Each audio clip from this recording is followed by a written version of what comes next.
What if I told you that the Western world is transitioning to become like countries such as North Korea or Russia, and people are willingly giving up their freedom and becoming slaves? I mean, even those that see themselves as progressive, such as most of you watching this, who I imagine believe in Bitcoin and cryptocurrencies. When you think of North Korea, what comes into your head? A dictatorship where the people of North Korea are told what they can wear, how they can style their hair, how much money they can earn, and where they can spend it. In essence, a country where the government controls the lives of every single person. This is what's going to happen to the Western world, and it's going to come a whole lot sooner than you think. And it's all because of one thing, something that they are hailing as a savior, a bridge between cryptocurrencies and fiat. That thing, of course, is central bank digital currencies, or CBDCs for short. I almost didn't post this video, but I feel like it's my duty to educate and spread awareness of what's going to happen if we keep marching blindly towards central bank digital currencies.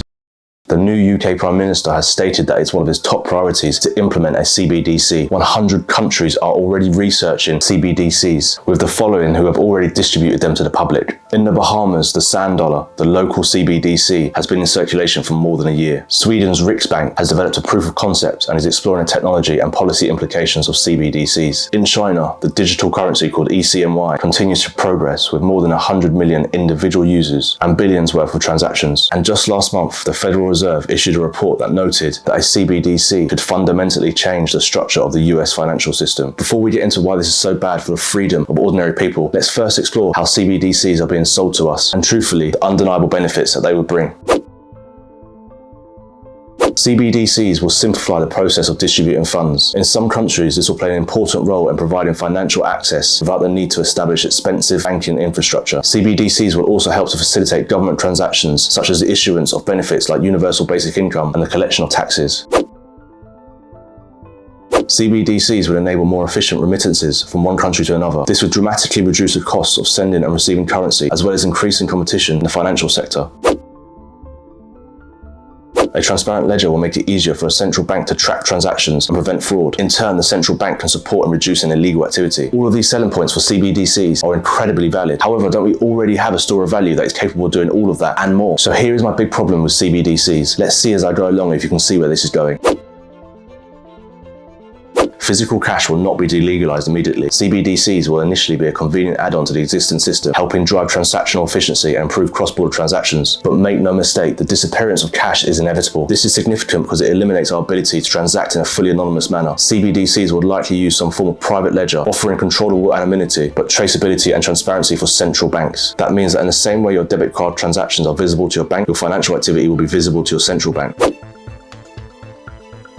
In CBDC world, you cannot withdraw the digital currency and store it underneath your mattress. Eventually, there will be no option for physical cash. This gives central banks greater flexibility to implement negative interest rates. In doing so, people will be encouraged to use the money or lose the money, increasing consumer spending. There can be little doubt that with the interest rates bound to the floor since the 2008 financial crisis, central banks will not hesitate to drive them through to the basement, given the tool in their arsenal.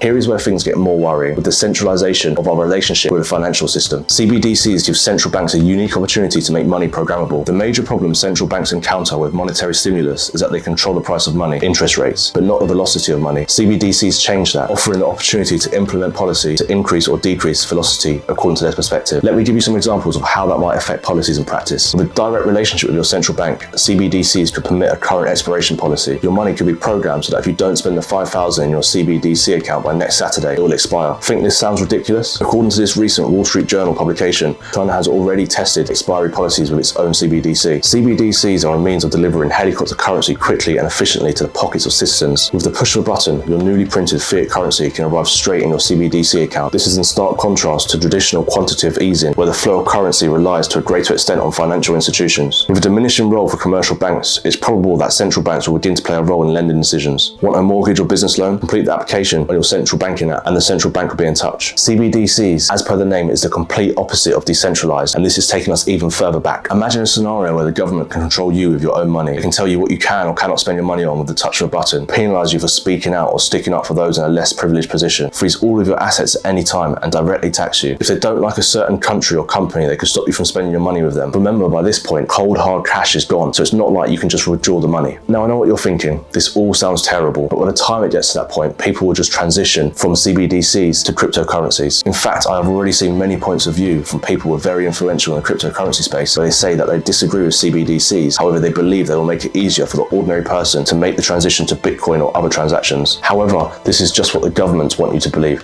And of course, I don't mean all governments. All of these influencers spreading this message about an easy transition from CBDCs to cryptocurrency, meaning that this is a good thing for the crypto space, seem to have forgotten one thing. How do you move your assets into cryptocurrency when the government decides that you can't spend your CBDC on crypto and block all movement of funds into cryptocurrency, stating that it's harmful to the economics of a country? Let's think about that for a second. They could literally just stop you from buying cryptocurrencies because they control all of your money. So by the time it gets to that point, it's already too late. Central bank digital currencies spell the end of freedom. All is not lost. It is not too late to stop the spread of this disease. We need to stop believing everything that we have heard and realize that the governments have no interest in decentralized currencies. One of the things that we can do right now to stop this happening is to tell everyone about the benefits of Bitcoin, because Bitcoin does absolutely everything these CBDCs are going to do and more. And the more people that we can transition from fiat into cryptocurrencies, the easier it's going to be to stop these from being introduced and taking over our lives. This video will not, I imagine, be shared by YouTube, so it'll be down to us to ensure that it's seen by as many people as possible. Ensure that you send it to your friends and family. Post it in a link anytime that you see anyone talking about CBDCs and the benefits that they could bring. And of course, if you agree with this, then please like this video. Stick a comment down below so that I know that you agree and others know that you agree, and subscribe to this channel. By doing all of that, we give this video the best chance to succeed and enlighten others. Let me ask you a question. If the government openly said to us that they wanted to have complete and utter control over our spending habits, money, mortgage choices, and lives, there would be an absolute uproar. Let's not fall for this wolf disguised in sheep clothing and march cluelessly towards central bank digital currencies and 100% compliance. Let's be smart about this. Let's spread this message. Let's educate others and stop this from taking place. The beauty of this is that we live in a democratic society. So that means that if enough of us get behind this message and we share this message in a smart, legal, and safe way, then the governments will have no choice but to listen to us. If you want to watch more videos about cryptocurrencies, then watch this video that YouTube recommends.